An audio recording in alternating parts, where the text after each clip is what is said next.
കേരളം ഇന്നൊരു കാഴ്ച കണ്ടു. അതായത് ഒരു കോമഡി കാഴ്ചയാണെന്നൊന്നും ഞാൻ പറയുന്നില്ല. CPM-ന്റെ അഖിലേന്ത്യാ സെക്രട്ടറി MA ബേബി അദ്ദേഹം ഒരു വീട്ടിനകത്ത് കയറി ആ പാത്രം കഴുകുന്ന ചിത്രം ചില ആളുകൾ അത് ട്രോൾ രൂപത്തിൽ സാമൂഹ്യ മാധ്യമങ്ങളിൽ ഉപയോഗിച്ചിട്ടുണ്ട്. ചില ആളുകൾ അതിനെ വിമർശിക്കുന്നുണ്ട്.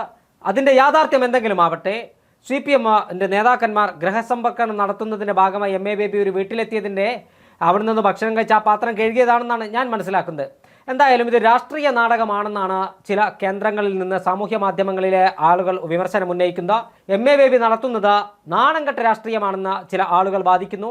എന്നാൽ അങ്ങനെയല്ല അദ്ദേഹം ചെയ്തത് എന്നാണ് ചില CPM അനുകൂല പ്രൊഫൈലുകളുടെ വാദം.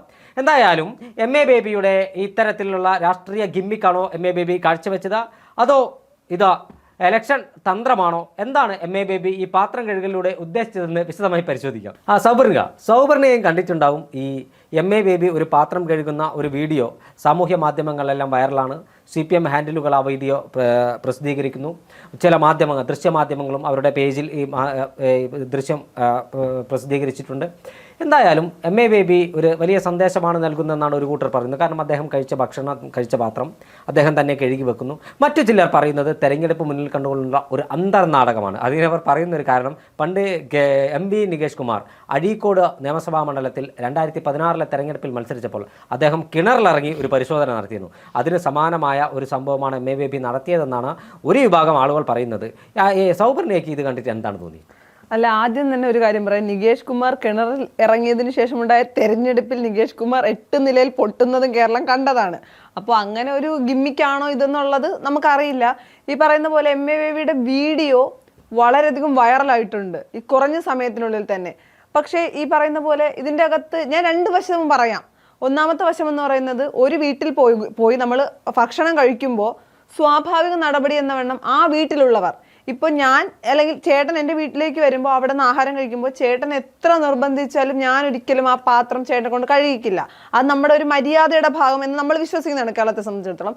ഇനി മറിച്ച് MA ബേബി പറയുന്നത് താൻ കഴിച്ച പാത്രം താൻ തന്നെ കഴുകും. അങ്ങനെയുള്ള ചില ആളുകളുണ്ടല്ലോ, തങ്ങളുടെ പാത്രം മറ്റൊരാൾ കഴുകുന്നത് ഇഷ്ടമല്ലാത്ത, അതുകൊണ്ട് ഒരു വീട്ടിൽ പോയപ്പോൾ ചെയ്തതാണെന്നിരിക്കട്ടെ, അതൊരു മാതൃകാപരമായ കാര്യമാണ്. എന്താണ് ഈ പറയുന്ന പോലെ സ്ത്രീകൾ അടുക്കളയിലെ കാര്യങ്ങളെല്ലാം നോക്കണം, അല്ലെങ്കിൽ അതെല്ലാം സ്ത്രീകളുടെ ജോലിയാണ് എന്ന് ഇപ്പോഴും വിശ്വസിക്കുന്ന പുരുഷ മേധാവിത്വ സമൂഹത്തിൽ അങ്ങനെ ഒരു മെസ്സേജ് കൊടുക്കാനാണ് ഉദ്ദേശിക്കുന്നത്, അല്ലെങ്കിൽ അത് നല്ല ഉദ്ദേശമെന്ന് പറയാം.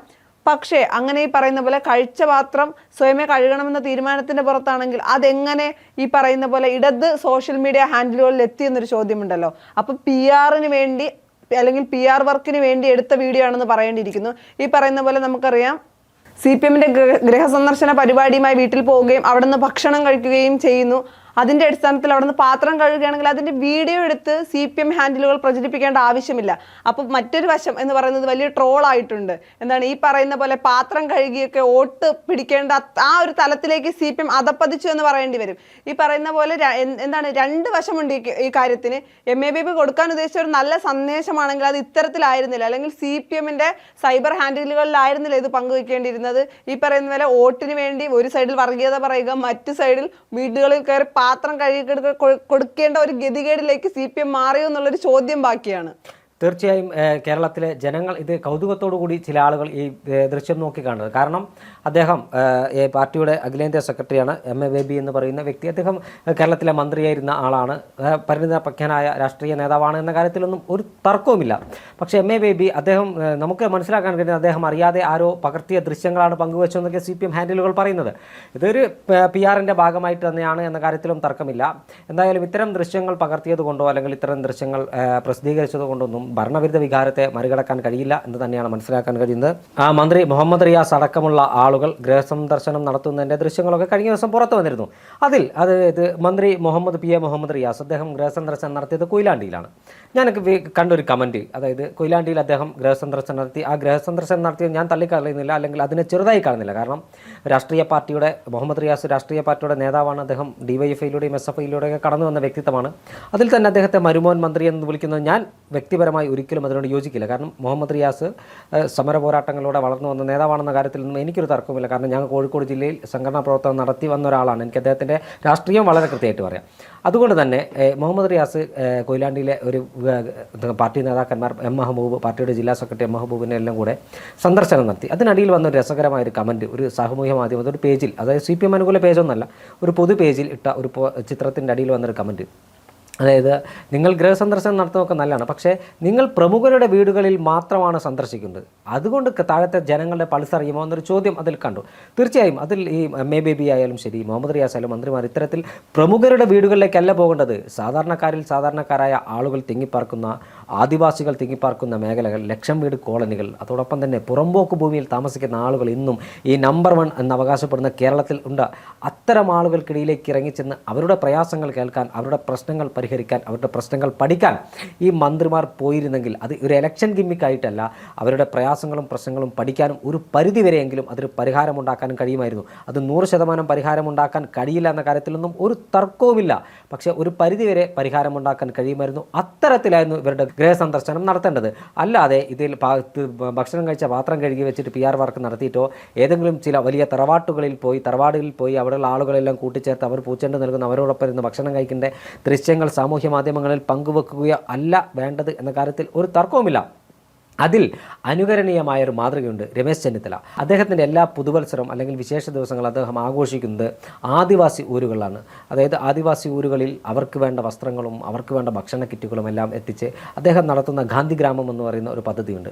ആ പദ്ധതി വളരെ ഒരു മികച്ച പദ്ധതിയാണ്. അദ്ദേഹത്തിൻ്റെ ആശയം ഗാന്ധിയൻ ദർശനത്തിലൂന്നി അധസ്ഥിത വർഗ്ഗക്കാരെ കൂടുതൽ മുന്നോട്ട് കൈപിടിച്ച് കൊണ്ടുവരണമെന്ന മഹാത്മാഗാന്ധിയുടെ ആശയം ശിരസ ഏറ്റെടുത്തുകൊണ്ട് രമേശ് ചെന്നിത്തല നടത്തുന്ന ആ പദ്ധതി അല്ലെങ്കിൽ രമേശ് ചെന്നിത്തല നടപ്പിലാക്കുന്ന പദ്ധതി അനുകരണീയമായ പദ്ധതിയാണ്. ആ പദ്ധതി നടപ്പിലാക്കാൻ കേരളത്തിലെ കോൺഗ്രസിൻ്റെ മുഴുവൻ നേതാക്കന്മാരും KPCCയും തയ്യാറായാൽ ഒരു സംശയവും വേണ്ട, കോൺഗ്രസിനെ തകർക്കാൻ ഒരു രാഷ്ട്രീയ പാർട്ടിയും കഴിയില്ല. കാരണം ഞാൻ പറഞ്ഞു വന്ന മന്ത്രിമാരും നേതാക്കന്മാരും എല്ലാം ഇത്തരത്തിലുള്ള സാധാരണക്കാരായ ആളുകൾക്ക്, അല്ലാതെ കേരളത്തിലെ വമ്പൻ വ്യവസായികളുടെ വീട്ടിലും വമ്പൻ മുതലാളിമാരുടെ വീടുകളിൽ പോയി അവിടെ അവരുടെ തീന്മേശയിലിരുന്ന് ഭക്ഷണം കഴിച്ചതുകൊണ്ടല്ല കാര്യം. ഒരു നേരത്തെ ആഹാരം കണ്ടെത്താൻ എല്ലുമുറിയെ പണിയെടുക്കുന്ന, രാവ് പകലാക്കി ജോലി ചെയ്യുന്ന സാധാരണക്കാരായ ആളുകൾ, അവർ കൈപ്പത്തിക്കും അരിവാൾ ചുറ്റിക നക്ഷത്രത്തിലും താമരയ്ക്കും അടക്കം വോട്ട് ചെയ്യുന്ന ആളുകളാണ്. അവരെല്ലാം ഒരുപക്ഷെ CPMകാരായിരിക്കില്ല, കോൺഗ്രസ്സുകാരായിരിക്കില്ല, BJPക്കാരായിരിക്കില്ല, അവർക്ക് വിവിധ രാഷ്ട്രീയമുണ്ടാകും, രാഷ്ട്രീയമില്ലാത്തവരുണ്ടാകും. അത്തരത്തിലുള്ള ആളുകൾക്കിടയിലേക്ക് ഇറങ്ങിച്ചെന്ന് അവരുടെ പ്രയാസങ്ങളും പ്രശ്നങ്ങളും പഠിക്കാൻ ഒരു രാഷ്ട്രീയ പാർട്ടി തയ്യാറാവുകയാണെങ്കിൽ അത് കേരളത്തിന് മുതൽക്കൂട്ടാകുമെന്ന കാര്യത്തിൽ തർക്കമില്ല. ഞാൻ പറഞ്ഞതുപോലെ അതിനെ എടുത്ത് കാണിക്കാൻ പറ്റിയ ഏറ്റവും നല്ല ഉദാഹരണമാണ് ബഹുമാനപ്പെട്ട മുൻ പ്രതിപക്ഷ നേതാവും ആഭ്യന്തര വകുപ്പ് മന്ത്രിയുമായിരുന്ന രമേശ് ചെന്നിത്തല. അദ്ദേഹത്തിൻ്റെ പ്രവർത്തനം കേരളം കണ്ടുപഠിക്കേണ്ട ഒരു മാതൃകയാണ്. ഞാൻ പറഞ്ഞു വന്നത് MA ബേബിയുമായി ബന്ധപ്പെട്ട ഗിമ്മിക്കുകളാണ്. ഇത്തരം ഗിമ്മിക്കുകൾ ഇനി വരും ദിവസങ്ങളിൽ തെരഞ്ഞെടുപ്പ് എടുത്തപ്പോൾ നമുക്ക് പല രൂപത്തിൽ പല PR വർക്കുകളിൽ കാണാൻ കഴിയും. നേരത്തെ കോവിഡ് കാലത്തോ CPM അന്നത്തെ ആരോഗ്യവകുപ്പ് മന്ത്രിയായിരുന്ന KK ശൈലജ ടീച്ചർക്ക് വേണ്ടി നടത്തിയ PR വർക്കുകൾ എല്ലാം കേരളം കണ്ടതാണ്. അത്തരത്തിൽ കോവിഡ് കാലത്ത് സമാനമായ കോവിഡിൻ്റെ അവസാന കാലത്തായിരുന്നു, കോവിഡിൻ്റെ മൂർധന്യാവസ്ഥ കഴിഞ്ഞ് ആ കാലഘട്ടത്തിലായിരുന്നു കേരളത്തിൽ 2021 നിയമസഭാ തെരഞ്ഞെടുപ്പ് നടന്നത്. മറ്റൊരു നിയമസഭാ തെരഞ്ഞെടുപ്പ് കൂടി പടിവാതിക്കൽ എത്തി നിൽക്കുന്ന ഈ സാഹചര്യത്തിൽ വർത്തമാനകാല രാഷ്ട്രീയത്തിൻ്റെ എല്ലാ സാധ്യതകളും ഉപയോഗപ്പെടുത്തും. അതോടൊപ്പം തന്നെ നൂതന ടെക്നോളജി, അതായത് നൂതന ടെക്നോളജി നമ്മൾ പറയുമ്പോൾ ഇന്ന് വിരൽത്തുമ്പിലാണ്. ഇന്ദിരാഗാന്ധിയുടെ മരണം ഉൾപ്പെടെ രാജ്യം ഞെട്ടിത്തെറിച്ച ഒരുപാട് വാർത്തകൾ അന്ന് കേട്ടത് റേഡിയോയിലൂടെയായിരുന്നു. എന്നാൽ ഇന്ന് അങ്ങനെയല്ല. ഇന്ന് ഒരു സംഭവം നടന്നാൽ മിനിറ്റുകൾക്കകം നമ്മുടെ വിരൽത്തുമ്പിലെത്തുന്ന ആധുനിക ടെക്നോളജിയുടെ ഏറ്റവും അവസാന വേർഷനായ മൊബൈൽ ഫോണുകൾ ഉപയോഗിക്കുന്നവരാണ് നമ്മൾ. അതുകൊണ്ട് നൂതന സാങ്കേതിക വിദ്യകളൊക്കെ ഉപയോഗപ്പെടുത്തുന്നതിലൊന്നും തെറ്റില്ല, പ്രചരണത്തിന് PR ഏജൻസികളെ കൂട്ടുപിടിക്കുന്നതിൽ തെറ്റില്ല.